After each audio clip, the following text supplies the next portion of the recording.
Qualquer pauta de reforma, de economia, ou seja lá o que for, eu acho que a pauta da liberdade ela vem antes. A gente não pode se acostumar num tempos em que líderes partidários, deputados federais, jornalistas ou até manifestantes como Alencar e Bronzieri, pessoas são presas. E por outro lado, André do Rep vai solto. É difícil você...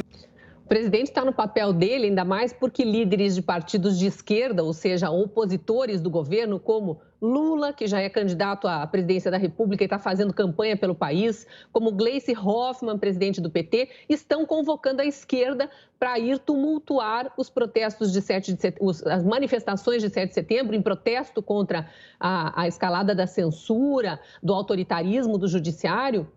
E, inclusive, dizendo que vão ocupar os mesmos espaços que já estavam sendo divulgados como espaços da manifestação, que agora muitos consideram de apoio a Bolsonaro, mas é uma manifestação pró-liberdade, que vinha sendo marcada desde o dia 1º de agosto. A gente precisa lembrar que essa manifestação de 7 de setembro, ela começou a ser cogitada pelos brasileiros no dia 1º de agosto, depois daquela manifestação pelo voto auditável, que foi ignorada pelos políticos, que foi ignorada por uma parte considerável dos integrantes da Comissão Especial do Voto Impresso na Câmara, depois foi ignorada por uma minoria, mas acabou levando a pauta PEC do voto impresso para a gaveta. Então, a população não se conforma com isso e quer se manifestar por liberdade. Não é nada contra instituições, mas contra autoridades que estão aplicando censura e tirania sobre a população.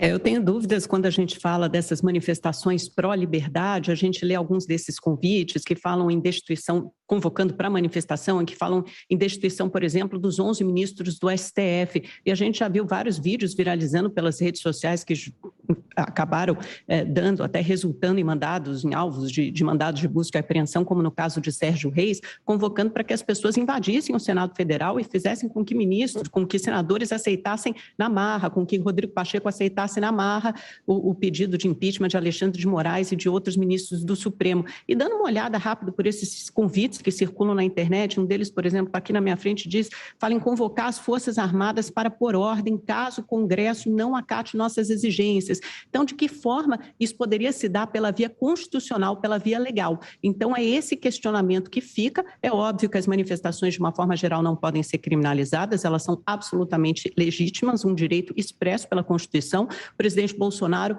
vai usar isso como uma demonstração de força. Eu acho que tanto entre governistas como entre oposicionistas, não há dúvida de que os atos no 7 de setembro serão robustos, até porque eles contam com a organização de todos os pilares de sustentação do governo Bolsonaro, como agronegócio, evangélicos, caminhoneiros. E a gente vê que o presidente, dia sim, outro também, repete e convida para a organização desses atos, inclusive promete que estará presente de manhã em Brasília e à tarde em São Paulo. Óbvio que isso gerará uma comoção ainda maior, fora os ônibus, as caravanas que estão sendo pagas por esses empresários ricos, e que sairão de todas as partes do Brasil em direção a São Paulo e Brasília, justamente para engrossar esses atos. É bom a gente esperar alguns motivos de preocupação, a gente pode discutir aqui ao longo da edição do Jornal da Manhã, como, por exemplo, esse movimento de politização das polícias, policiais participando à paisana e supostamente sem armas desses protestos, o que é proibido pelo regulamento disciplinar, o regulamento interno da PM. Então, há vários pontos aí que podem gerar atritos e geram preocupação em políticos de todos os matizes.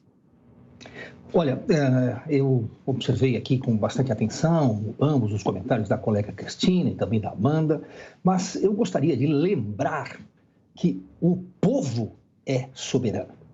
Quem manda ou deveria mandar no Brasil são os brasileiros. E me parece que são os que menos são ouvidos.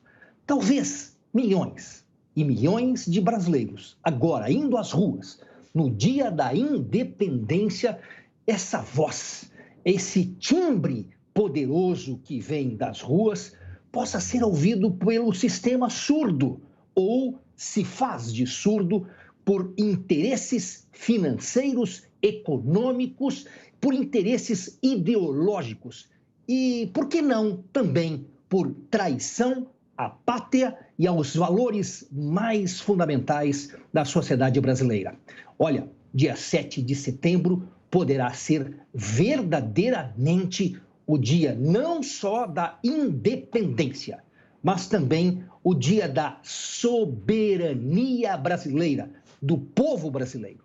Quanto ao que a Amanda comentou dos policiais militares se organizando para irem à paisana e desarmado aos eventos, na verdade, não esqueçamos que os policiais militares ou próprio militares do Exército, das Forças Armadas, antes de tudo, são cidadãos comuns como você, como eu que estou lhe falando nesse momento.